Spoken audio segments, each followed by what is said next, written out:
Assalamualaikum warahmatullahi wabarakatuh. Yang saya hormati Ibu Yeti Lastuti SPD MSS selaku dosen pengampu mata kuliah Ekonometrika. Perkenalkan nama saya Prises Kangdaheni dengan NIM 17016264085. Saya merupakan mahasiswa program studi S1 Pendidikan Ekonomi, Fakultas Ekonomi dan Bisnis, Universitas Negeri Jakarta. Pada kesempatan ini, saya akan mempresentasikan hasil mini riset yang berjudul Pengaruh Rata-Rata Lama Sekolah, Pengeluaran Per Kapita, dan tingkat kemiskinan terhadap indeks pembangunan manusia pada 38 provinsi Indonesia tahun 2025. Semoga presentasi yang saya sampaikan dapat memberikan gambaran mengenai hasil penelitian yang telah dilakukan. Oke, kita masuk ke bab 1 pendahuluan. Latar belakang penelitian ini berangkat dari kondisi bahwa pembangunan manusia masih menjadi isu penting di tingkat global maupun nasional.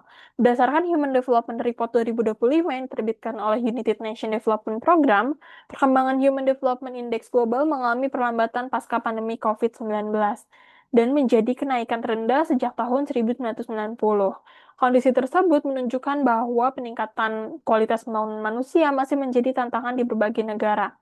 Di Indonesia, meskipun indeks pembangunan manusia atau IPM meningkat menjadi 75,90 pada tahun 2025, masih masih terdapat kesenjangan pembangunan antar provinsi. Sebagai contoh, DKI Jakarta memiliki IPM tertinggi sebesar 85,05, sedangkan Papua Pegunungan memiliki IPM terendah sebesar 54,91. Nah, hal ini tuh menunjukkan bahwa pembangunan manusia di Indonesia belum merata. Penelitian ini menggunakan 3 variabel yang diduga mempengaruhi PM, yaitu rata-rata lama sekolah, pengeluaran per kapita, dan tingkat kemiskinan. Ketiga variabel tersebut dipilih karena secara teori berkaitan erat dengan kualitas pembangunan manusia. Namun, hasil penelitian terdahulu masih menunjukkan temuan yang berbeda-beda, sehingga masih terdapat research gap atau evidence gap, yaitu perbedaan hasil yang perlu dikaji lebih lanjut. Oke, berdasarkan kondisi tersebut, rumusan masalah dalam penelitian ini adalah apakah rata-rata lama sekolah, pengeluaran per kapita, dan tingkat kemiskinan berpengaruh terhadap indeks pembangunan manusia, baik secara parsial maupun simultan, pada 38 provinsi Indonesia tahun 2025. Nah, sejalan dengan rumusan masalah tersebut, tujuan penelitian ini adalah menganalisis pengaruh masing-masing variabel secara parsial maupun simultan terhadap indeks pembangunan manusia pada 38 provinsi di Indonesia tahun 2025. Kemudian sini kita masuk ke bab 2 yaitu tinjauan pustaka. Penelitian ini menggunakan human capital theory sebagai grand teori.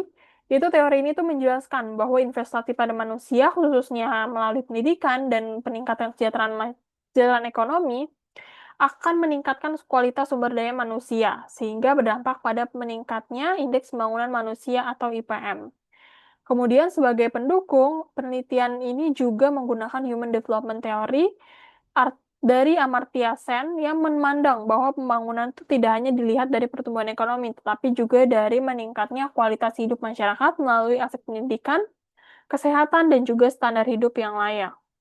Nah, dalam penelitian ini terdapat 4 variabel. Variabel dependen adalah indeks pembangunan manusia atau IPM, yaitu indikator yang mengukur kualitas pembangunan manusia berdasarkan dimensi kesehatan, pendidikan, dan standar hidup.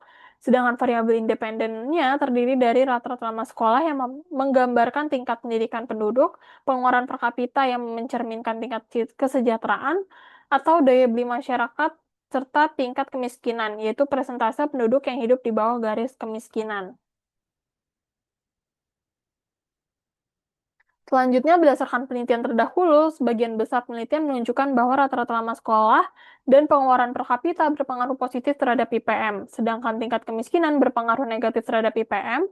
Namun masih terdapat beberapa penelitian yang menunjukkan hasil berbeda, sehingga masih terdapat research gap. Oleh karena itu, penelitian ini tuh dilakukan untuk menguji kembali hubungan ketiga variabel tersebut, untuk menguji kembali untuk menggunakan Jadi, oleh karena itu, penelitian itu dilakukan untuk menguji kembali hubungan ketiga variabel tersebut menggunakan data terbaru dari seluruh 38 provinsi Indonesia tahun 2025. Kemudian, sesuai kerangka pemikiran yang ditampilkan, penelitian itu menguji pengaruh 3 variabel independen terhadap IPM, rata-rata lama sekolah, dan pengeluaran per kapita diduga berpengaruh positif terhadap IPM, sedangkan tingkat kemiskinan diduga berpengaruh negatif terhadap IPM. Selain itu, ketiga variabel tersebut juga diduga secara simultan berpengaruh signifikan terhadap indeks pembangunan manusia. Kemudian kita masuk ke bab 3, yaitu metode penelitian.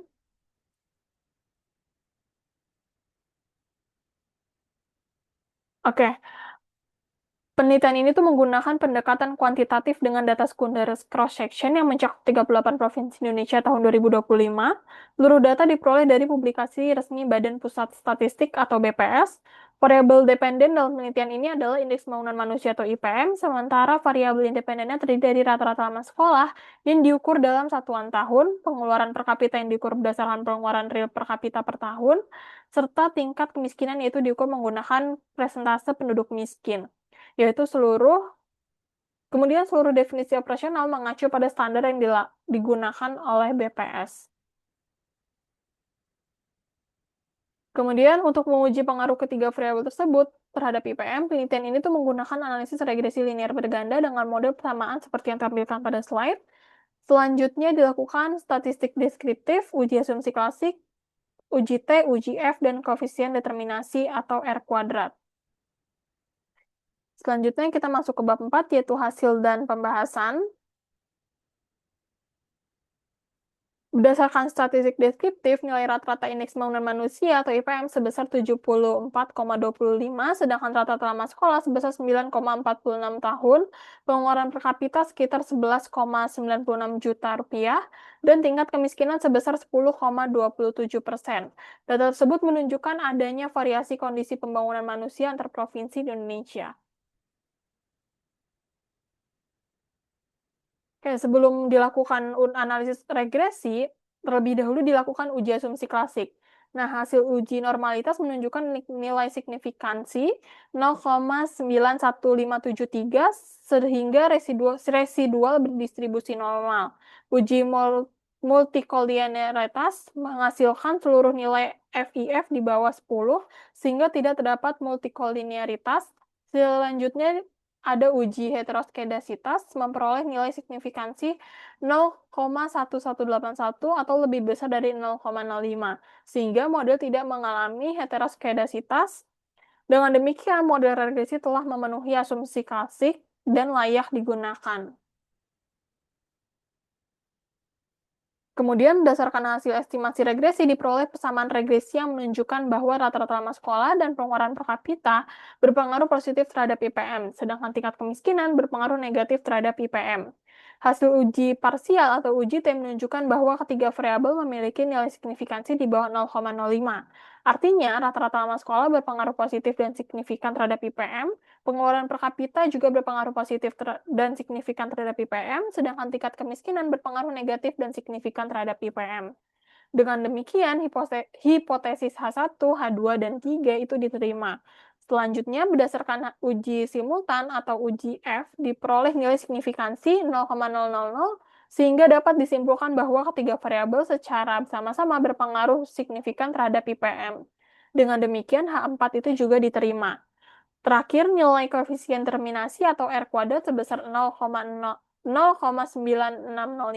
yang berarti sekitar 96,5% variasi indeks pembangunan manusia dapat dijelaskan oleh rata-rata lama sekolah, pengeluaran per kapita, dan tingkat kemiskinan. Sedangkan sisanya sebesar 3,95% dipengaruhi oleh faktor lain di luar dari model penelitian.